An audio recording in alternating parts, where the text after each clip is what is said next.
Hello everybody and welcome back to this Let's Play of Aviary Attorney with yours truly, SlowWolf. Last time, give me a minute to remember, we had gone to the Louvre, we had stolen a copper pot, we got a pamphlet, and we bumped into another wolf who seemed to be a cultist for a cult called the Cult of Reason or something like that. Point is, there's a lot of wolves in Paris, and I gotta admit, it's getting a little fishy around here. This whole idea of a revolution and Mr. Fancy French grilled cheese, I'm getting kind of tired of it. We also bumped into Monsieur Hagelslack, who was walking around the Louvre, and I'm thinking, hey, why not, sorry, another important thing. We dropped by Notre Dame Cathedral, and we bumped into Remus, Judge Romulus's twin brother. I have a feeling that the two of them are working together, but we shall see.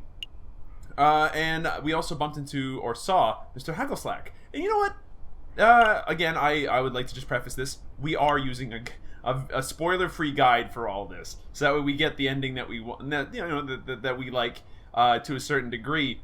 I know it's cheating, but I'm here to be entertaining, not good at this game. So, Chocolate Emporium. We're going to go here, and we're going to see what Mr. Hagelslack's up to. Welcome. It's you two again. You remember us? I guess that's no surprise.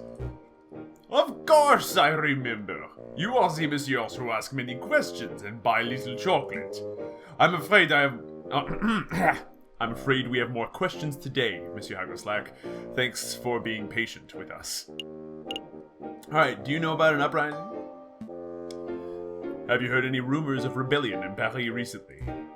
Why, monsieur, there are always rumors of rebellion in Paris. The citizens whisper in the shadows. The bourgeois cower in fear. Yes, but have you personally heard anything specific? No, monsieur. Yeah, real helpful there. Memory of an elephant. Maybe you want to get that particular stereotype checked, huh, you cigar-smoking weirdo? Have you ever heard of the fancy French grilled cheese? You sell chocolate to a lot of people. Have you come across any unsavory characters in your occupation? Of course! One time, I was hiking through the mountains of the Netherlands, and I was accosted by an overzealous tulip salesman. I threw a fistful of Dutch rubles at him, and made a hasty retreat. I can't help but wonder about the legitimacy of Lander's stories, but for some reason, his tangential rants don't bother me. Let's be more specific. We're looking for a person called the Fancy French Grilled Cheese. Does that name sound familiar? No, monsieur. Yeah, fat lot of good your elephant memories doing us. That's all. I suppose we're done here. I guess it was a little silly of me to look for intel about a rebellion in a chocolate shop. Perhaps I could help you with something else, monsieur. Like what? Well, you may have noticed that this is, in fact, a chocolate shop. I am much better serviced as a chocolate salesman than a rumor monger. Of course. You know what? Sure, why not? Maybe Sparrow needs some. I'm looking to buy a box of chocolates for a friend. May I have a recommendation? Could it be? Am I the friend, Falcon? Is this gift for me? Certainly, monsieur. If you're looking for something romantic, then perhaps an elegant heart-shaped selection from Tuscany would suit you. Romantic, you say? I don't feel that way about you, Falcon. But how could I decline such a scrumptious gift? No, that wouldn't work. Do you have anything that would be suitable for any occasion? Then perhaps you want this box of 20 creamy chocolate spheres from London. They are very sweet. Nobody can resist. Yep, those are perfect. Take them, Falcon. Take them. For pity's sake, Sparrow-san, why are you being so fidgety? No reason. Then cut it out. It's weird. I think those would work nicely, Monsieur Hagelslack. How much are they? 5 francs. Perhaps a little steep for some, but I assure you their quality more than justifies the price tag. Yo, can I get a discount for being, like, your best friend ever? I mean, 5 francs doesn't sound like a lot, but how much do we have?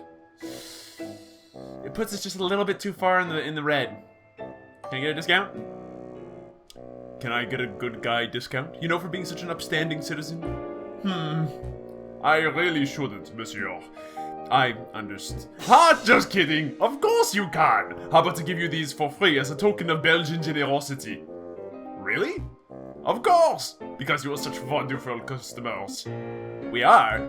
Absolutely! One moment if you please, messieurs. I shall go wrap these up. Does this guy actually remember what we have done? We've literally spent no money in his shop, asked for millions of questions, got a receipt, and that's it. We then further bothered him about chocolate recommendations because why not? Falcon, what is it? I just want to say you have been a great friend and an inspirational mentor. I have ample amounts of respect for you as a person, and you do know that these chocolates aren't for you, right? Oh.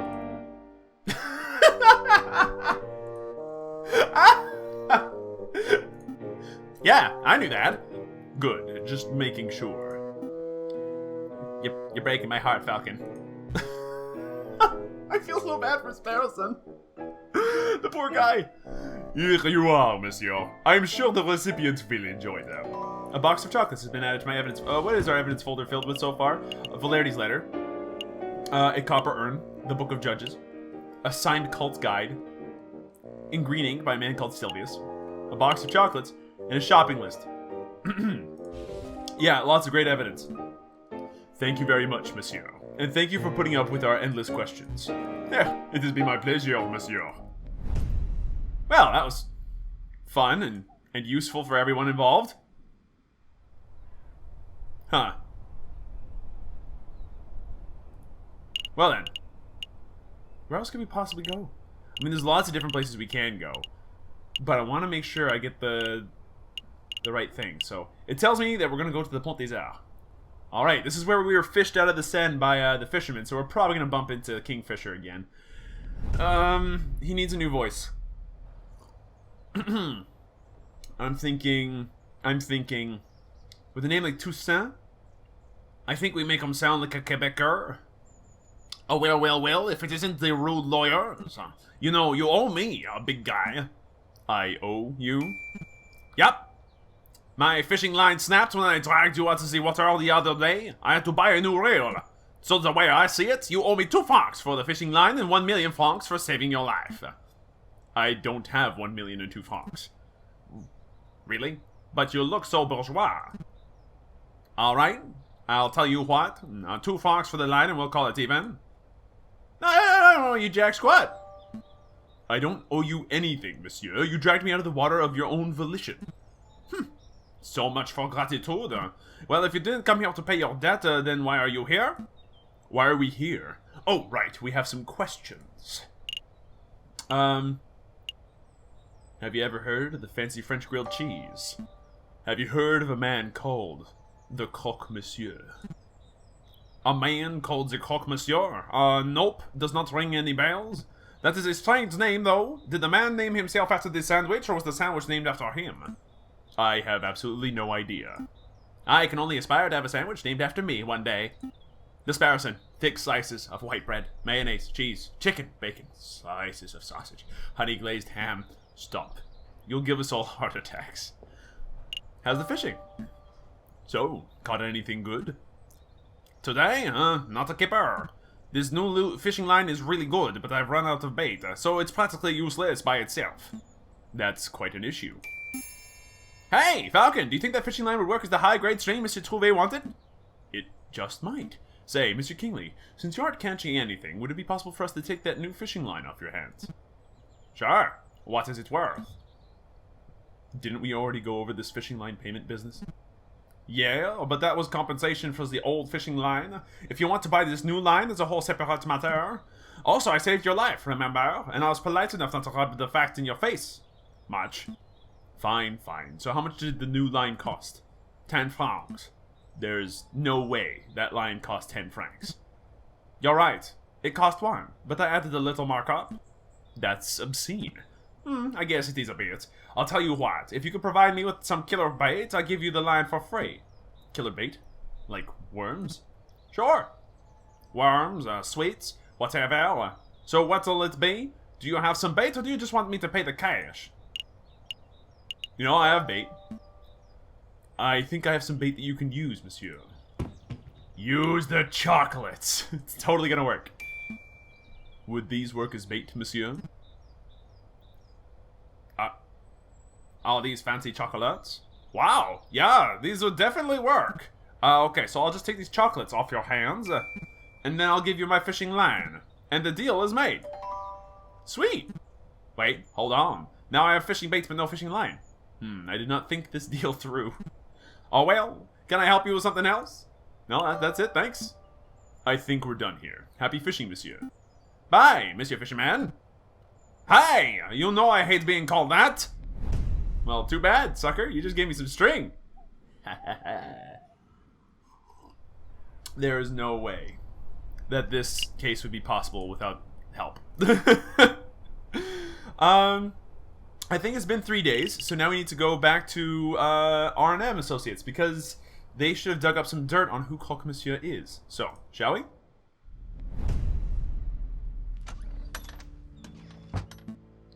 Monsieur Vulpes, you've managed to dig up some good information, I trust?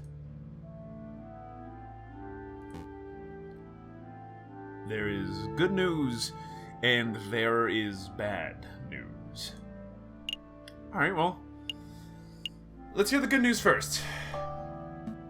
Let's hear the good news. I've found a way you can meet the Croque Monsieur. He lurks around the Rue du Marmousset on Friday evenings. The Rue du Marmousset? Oh, the Monkey Road by Notre Dame. That seems simple enough. So what's the bad news? The Croque Monsieur refuses to speak with anyone who does not know a secret password. And I'm afraid I was unable to procure that particular password. I see. That is a problem. I apologize I could not be of more help. It's no problem at all, monsieur. You've given us a fantastic lead. Rue de Marmousset on Friday. I'll be there. And I think we know what the password is. We do? God, Falcon, don't be such a bird brain. I shan't delay you two any longer. I'm sure you have lots of investigative work to do. That we do. Thanks for all the help, Monsieur Vulpes. Clever fox. Alright, another new day. We're kind of running through this really quickly, but that's totally fine. Wait, it's Friday. Okay, so wait. We have to go to Notre Dame, right? Specifically the Rue des thing. Where is it? Rue de Marmousset. This is where we're going to find fancy French grilled cheese. Let's go. Yo, who's the fancy gator? Is that him? It must be. Excuse me, monsieur. I don't recognize yous, fellas. What's the password? The password? Wait, hold on. We can actually think this one through. Wasn't it the okay, in the previous like in the episode where we talked to Remus, he talked about the story of Samson and the rock of Etam, right? So it has to be Etam. Etam. Oh, I took you fellas for bird-brain cops, but you actually know the secret password. So, what do you want? Well, let's start with introductions. You are the Croque Monsieur, are you not? That's the Croque Monsieur to you. Mon Dieu, people always get the pronunciation wrong. I'm not really hearing the difference. In any case, Monsieur Croque Monsieur, my name is... Don't tell me, you bigot. Bringing up names can mess up an entire meeting. Why do you think I use an alias? Just tell me what you want. Drugs, guns, explosives, slaves, come on, I don't have all day. Well, to be honest, what I really want is... Jesus. Which one do I pick?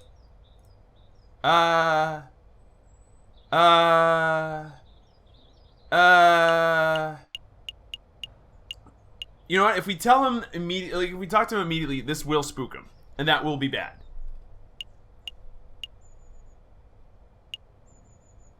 You know what? Let's get a fancy gun. A fancy gun. I need an exquisite firearm that can't be bought from any old gunsmith or merchant. Ah, You're a man with discerning tastes, huh? Take a look at this. It's my own custom-manufactured masterpiece, the greatest pistol in the whole world. Double-barreled, ivory handle, percussion cap, of course. It takes Minier ball ammunition, so it's super accurate at about 10 feet. It's certainly quite something. I'll give you this one right here and now for 500 francs. 500 francs for one gun. It looks nice, but it can't be that good. Listen, this is one-of-a-kind gun. Double-barreled Minier ball pistol? That's cutting-edge technology. Frankly, you're robbing me blind at 500. So are you gonna take it or what?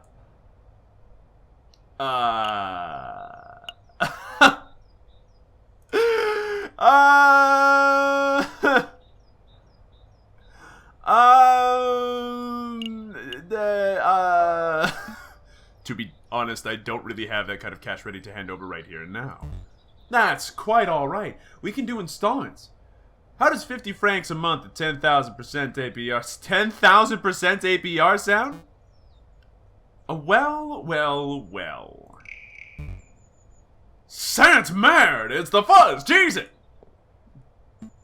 Wait, Monsieur Croque-Monsieur, come back! Never fear, Falcon. I'll tail the dastardly fellow. Don't get too close, Sparrow son. That crocodile's got a gun. What's all this ruckus? Playing cops and robbers, are we, JJ? Are you blind, Severin? That was the Croque-Monsieur. We were on the crux of extracting some vital information about the rebels, but your smug entrance just ruined everything. That was the Croque-Monsieur? I never would have guessed. You don't sound very concerned. Oh, don't get me wrong. I'm quite impressed that you managed to track down such an elusive criminal. But I have something much more pressing that I need to discuss with you. More pressing than finding the rebels. Perhaps. JJ, I want you to answer this question sincerely and honestly. Did you go by a different name prior to enrolling at Paris Law School? What? What does that have to do with the rebel investigation? Or to do with anything, for that matter? Look, I would appreciate it if you just answered the question, JJ. I need to hear it from your own beak. Have you ever gone by a different name? Yes or no? Okay, you know what? I trust you, Severin. As much as I hate to, you're in Edgeworth territory, and I have to trust you. I don't deny it. A man has a right to change his name. Indeed, a man does have that right. But why would a man do such a thing? I don't appreciate your accusatory tone. You sound just like Inspector Valerti. Wait, that's it, isn't it? The inspector ordered you to dig up some dirt on me, didn't he? You dirty rotten rooster. I mean, we already knew all this, but, Answer me, Severin! What's going on? What did Inspector Valerti say?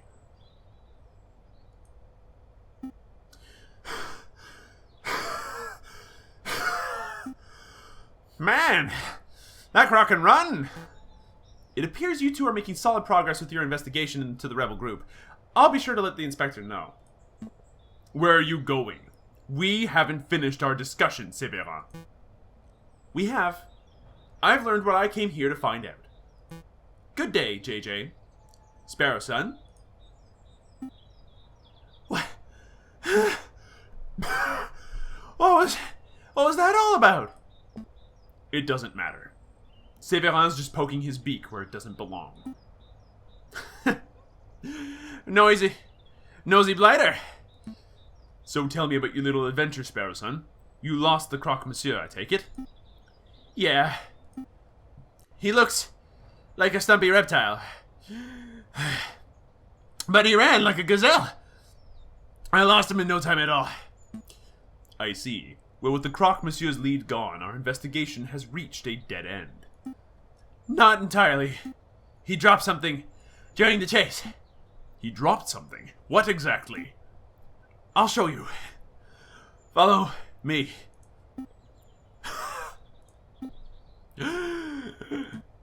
I think you need to do more exercise, Sparrow son.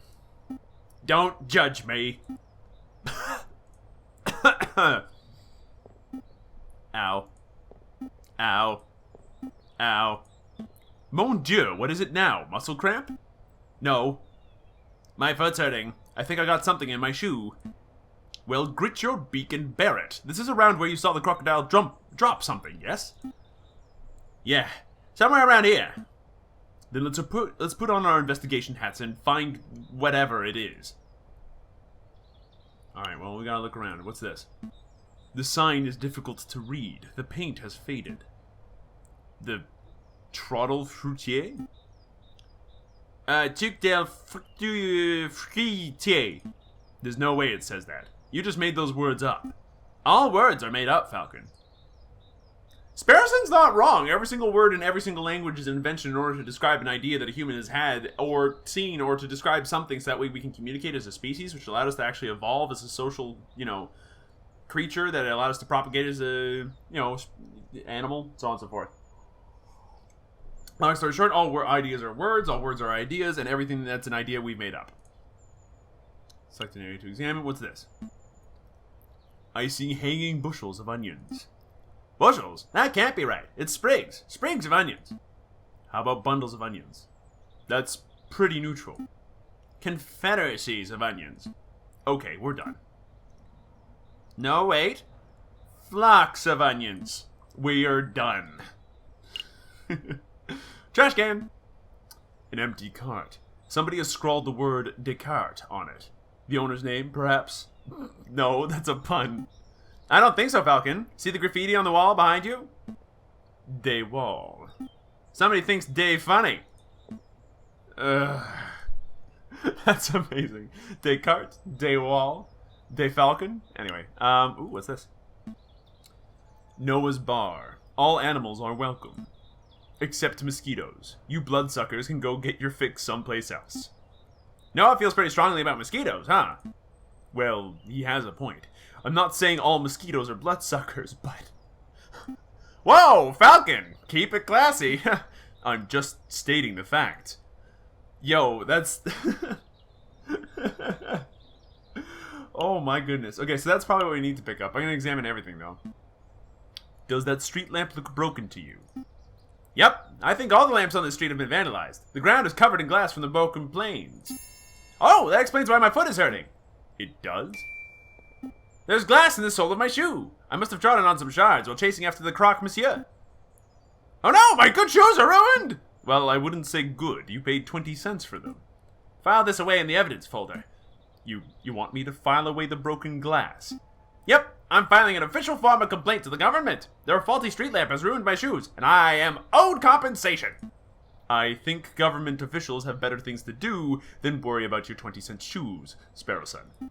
We'll just see about that. Glass shards have been added to your evidence folder. Wonderful. Are you satisfied? We have real evidence to find. Alright, well, I think that's everything else on the screen. Yeah, it seems like it, so let's do this one. Yeah, this is the thing that the croque monsieur dropped.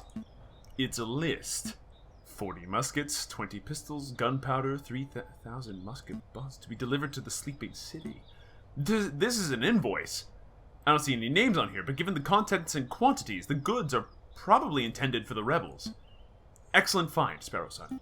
It was nothing. But the sleeping city, where could that be? Well, it's a city that sleeps a lot, so somewhere in Spain would be my... Oh my god. Somewhere in Spain would be my guess. I'm pretty sure that the location is not a literal city. For one thing, we already know the city where the rebels are gathering. It's right here in Paris. The sleeping city is a code phrase, like a riddle. A riddle,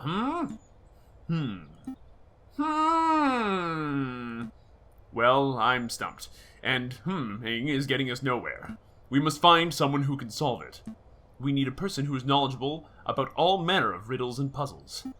A know-it-all, huh? Precisely. In the meantime, I'll file this away for safekeeping. Croque Monsieur's invoice has been added to your evidence folder. I wonder if maybe our rooster friend, Monsieur Severin, might not be helpful in that respect. Do you think the croc dropped anything else? No, I think that's it. I've moused over every part of the screen. There's nothing else showing up, so... Alright. I think we're done here.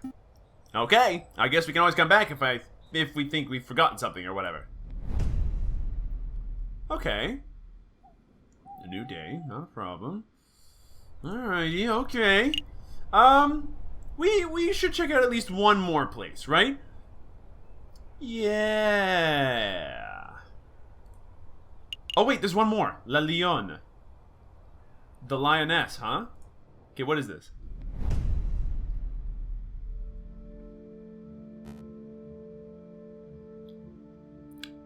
Is the room to your liking, mademoiselle?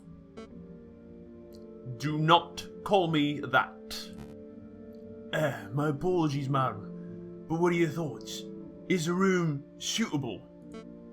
It's dark and cramped and more than a little macabre, but it will do. Excellent. I've hired private security to guard the entrance 24 hours a day. Rest assured, your weapons are safe. By the way, the music in the background, that's very heavily based off of another song I know by a guy called Foray, and it's, what is it called again? Diligence? I don't remember.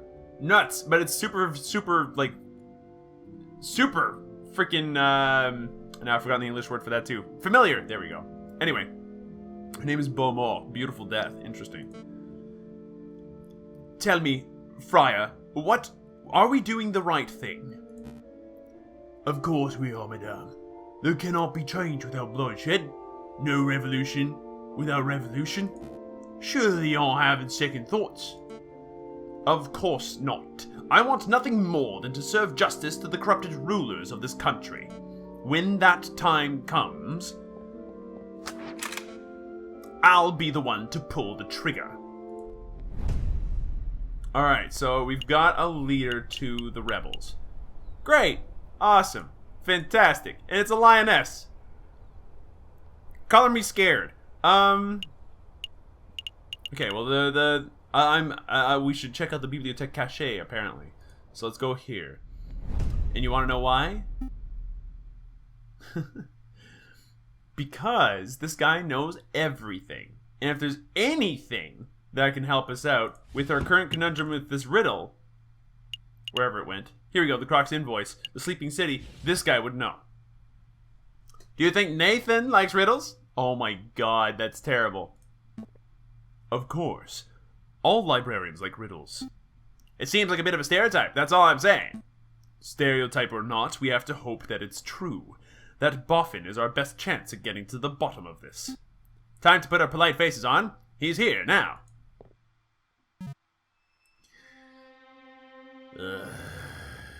His name is actually Nathan. Good day, Dromio and Dromio. Why, good day, monsieur. It's a pleasure to see you again on this fine day. Tell me, kind monsieur, do you like riddles? Of course. Here's one for you, messieurs. What has 2 mouths and 4 ears, yet talks twice as much as it listens? Let me guess, the 2 of us?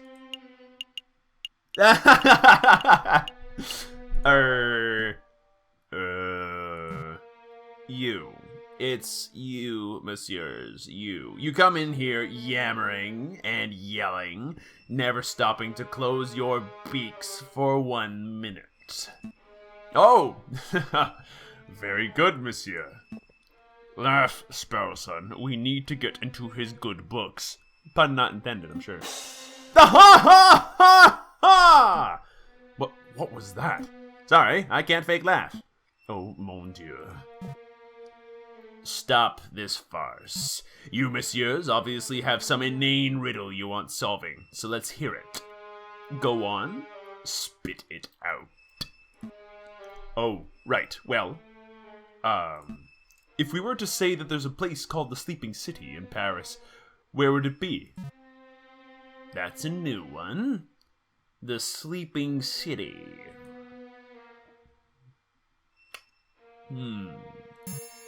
Got it. Really? Of course. The riddle was trivially easy. There are plenty of locations that be called the Sleeping City, but only one place earns that title in Paris. Oh, and where would that be? We know the answer, of course. Obviously, we're just fact-checking to make sure that you got it right. Think it through, messieurs. What kind of city is only inhabited by those who sleep all... He's talking about a cemetery, isn't he? He's talking about a... What kind of city is only inhabited... Or a crypt, or catacomb. Oh, I get it. Okay. What kind of city is only inhabited by those who sleep all day and all night? I got it! Spain! Don't be daft, Sparrow son. Spain isn't a city, but perhaps the monsieur is referring to the capital of Spain, Madrid. Nice, sleepy place. Spain? Madrid? You two are remarkably dense, aren't you? Sleep is a metaphor. Actually, it's one of the oldest and most powerful metaphors in the history of literature. It symbolizes death itself. The sleeping city obviously refers to a city of the dead, a necropolis. Think, messieurs, think. Use your puny avian brains. Do we have any necropolises in Paris? Of course! The catacombs, the winding tunnels of the dead that lie beneath our very feet. Very good, monsieur. That's the first semi-intelligent thing you have managed to say all day. You have more questions, don't you? Oh, yes. Tell us about the catacombs. Can you give us a brief rundown of the history of the catacombs? The cemeteries of Paris were overflowing by the end of the last century. It was a mess, from what I hear. To create space, King Louis XVI ordered for old skeletons to be excavated and put into the unused mine tunnels that lie under the city. So, with a little renovation and many years of hard work, the mines were successfully, turned into subterranean mausoleum. So what? It's basically a grave for a few thousand skeletons. Millions, more like. Don't underestimate the size of the tunnels, messieurs. How can we get in? I know that the bourgeois like to tour the catacombs, don't they? Correct. It was quite the bourgeois tourist hotspot some 20 years ago. But if you are hoping to pay a visit, you are too late. The church had all the entrances sealed, shut fairly recently. Why would the church do that? Believe it or not, they considered the turning of a mausoleum into a tourist attraction to be in poor taste. Oh, right. They shut down all the entrances. Really? Surely there must be one or two left untouched. If there is such an entrance, it is not public knowledge. I see. I think we're done here for now. Thank you for your time, monsieur. Good day. If the Sleeping City really is the Paris Catacombs, then there must be some way to get in. An underground tunnel network that would probably be connected to the city sewers, right? So we just need to find the right manhole, and boom, we're in spooky, scary skeleton town. Spooky, scary skeletons. Boom, boom, boom, bum, bum, bum. That's a good idea. Or maybe it connects to the Seine. Perhaps some swimming is in order. You two dunces are going to get yourselves killed. If you really wish to visit the catacombs, you would be best off asking those responsible for the closures. The dead people? The church, monsieur. The church would know if any unsealed entrances still exist. Oh, right.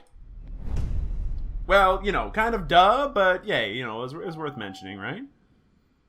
But that will do for this episode. It's been going on long enough. Yep, just double checking our time. We're a little bit over. So thank you everybody so much for watching. I hope you guys enjoyed yourselves. I know I sure did. If you did enjoy it, please let me know. Hit that like button down below. And if you want to see more content like this, then hit the subscribe button. And that way that shit shows up in your video feed. And I'll see you guys in that next video.